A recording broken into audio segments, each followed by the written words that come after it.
Starfield might be the most realistic game ever. I'm in crippling debt, the bank want to take my house. I can technically afford to pay it off, but I'd rather spend that money on cool weapons and ship parts, so here we are. Today, I'm going to give you the best money-making methods in Starfield as well as some leveling up tips. Let's go!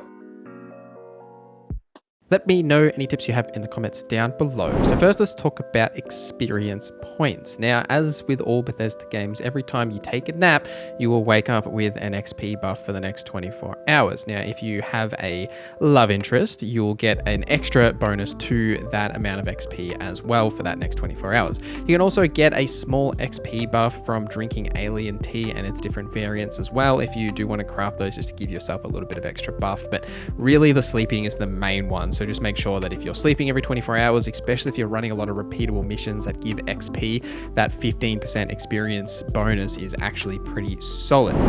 This video is sponsored by Bloodline Heroes of Lythis. Bloodline Heroes of Lythis is a hero collector fantasy RPG with a fantastic art style in which you can build your kingdom and collect champions to defend it. The best feature in Bloodline is that you can create your own legendary champions by combining the bloodlines of elves, demons, demigods, orcs, dwarves, lycans, dragonborn, vampires, and more.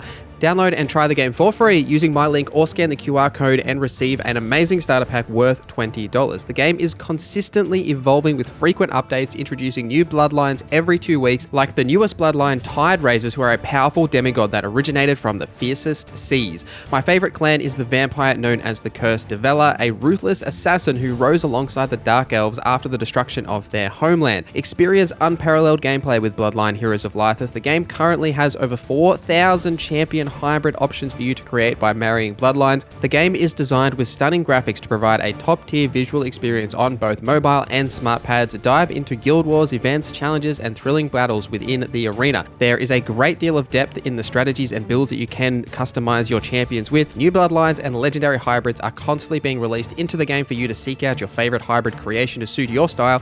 Download the game for free using my link in the description for that special starter pack worth $20, or scan the QR code on your screen, and the first 30 players who leave their in-game account ID and username in the pinned comment section down below will also receive the Luxuriant, a legendary champion and one of the best mages in the game to carry you as well. Thank you Bloodline Heroes of Lythis for sponsoring this video. So let's make some credits. Now, the main way that you will make credits sort of throughout the game in a rapid format is from contraband and smuggling. Now, I did cover this extensively in my smuggling guide, so go and watch that full video if you want a complete breakdown of how all of this works and everything you need to know. But at a very high level, you'll find contraband throughout the world, as well as on some Crimson Fleet ships and Va'ruun ships, that sort of a thing, and you can trade contraband at any trade authority vendor throughout the world. The downside to that is that you'll typically have to pass a scanner check in order to land on that town or village, settlement, whatever, to actually be able to trade your contraband. The best vendor to actually go to is the Key, which is the Crimson Fleet capital Star Yard,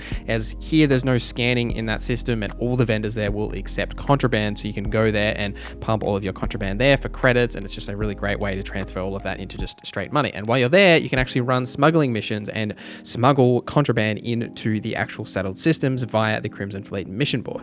Speaking of those mission boards, in general, they are the best way to consistently make credits as well as experience regularly, because it's a consistent way of enemies to fight to gain experience and loot to gain, as well as you can find contraband and also just gain credits from completing the missions. So the first is Constellation. Now, they have a mission board downstairs at the lodge. These are mostly surveying missions, and they seem to generally give you a higher amount of credits, especially the trait, like the planet trait ones.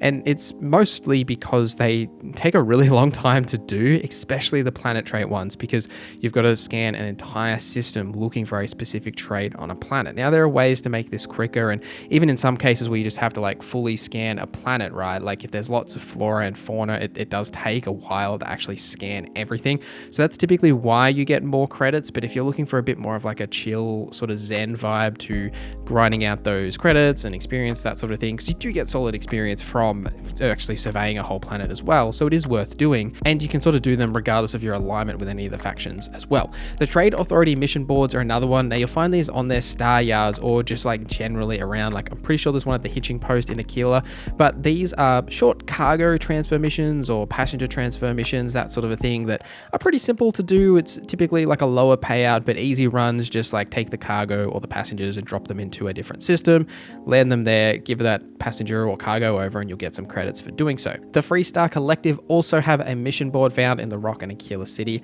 Now, for the most part, this is like protecting Freestar Collective systems from pirates and other threats like spaces, that sort of thing. If you're playing like a prototypical like good guy, this is definitely the best way to farm enemies and loot and XP. So an example being here, right, you can take a mission to take out a Crimson Fleet ship and you knock out their engines, you can board it, you can kill all the dudes on board and then grab all the loot from the cargo hold, the captain's locker and the bodies, but also keep a lookout for contraband, as often Crimson Fleet ships will carry contraband, so you can take that contraband and then take it into the settled systems, or even take it to the key and go and sell it for extra credits, plus the credits you get for actually completing that mission as well. Now, if you are a member of the Crimson Fleet, like I currently am, and I'm a member of both, you'll need to make sure that you take out everyone on board so that you don't actually maintain a bounty. If you defeat all of the witnesses, your bounty will actually get wiped, though sometimes you will still keep a little bit of a bounty. So if you have a self-service bounty clearance machine at either one of your outposts or somewhere, you can actually go and clear your bounty, and then you can go to the key to deliver the contraband or something like that. But just be mindful of those bounties.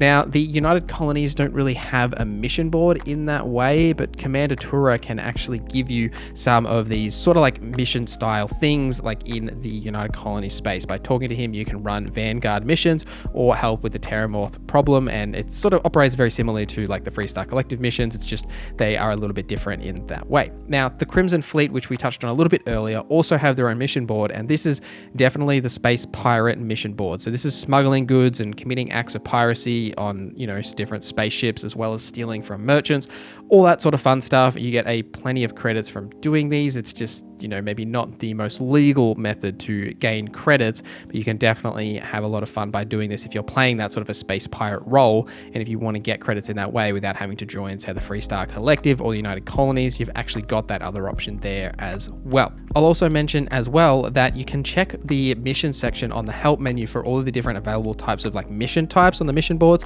And again, there's so much good information on this help screen. I can't recommend telling people about this enough. Like, if you haven't heard me mention it before, I'm trying to mention this help screen in a lot of my videos because it's actually really, really good and you should definitely be using it. So while mission boards are definitely a great way to earn credits, there are like other ways, right? You know, you can sell general weapons and armor and resources that you find throughout the world. Resources, especially the rare ones, will have a higher like selling value, obviously, and weapons and armor as well. You can just see like what they're worth when you pick them up. So pick them up and then you can go and take them to different vendors to be able to sell them. Selling stolen ships isn't really a great option because you don't make heaps from it. It's obviously fun to steal ships, but because you have to register the ship before you actually sell it, you're only really getting like anywhere from like 2,000 to 5,000 credits. And for the amount of effort you go through that entire process, it's not really worth it, but you can if you like. I personally am a big fan of the survey data with Vladimir. So anytime you completely survey a planet or system or anything, you'll get like a survey data like slate that you can take to Vladimir and actually sell for survey data. Now, he doesn't have heaps of credits, like he runs out of credits very quickly, but if you're doing a lot of constellation missions or just exploring a lot, some of these planets take like no time at all to actually just survey, like especially for gas giants, right? Gas giants, you literally just have to scan them and you get the slate, which is like 1,000 credits, and you just need to take it to Vladimir. So for these sort of things, go and scan these planets and systems, and then anytime that you say you've got a bunch of them, you can just go to Vladimir and sell them all, and you'll be able to get a fair bit back from that. While you're at the lodge as well, you can sell different things to Noelle. If you want to sell like aid items, then Noelle will buy those from you, and she's got a fair amount of credits that you can get as well.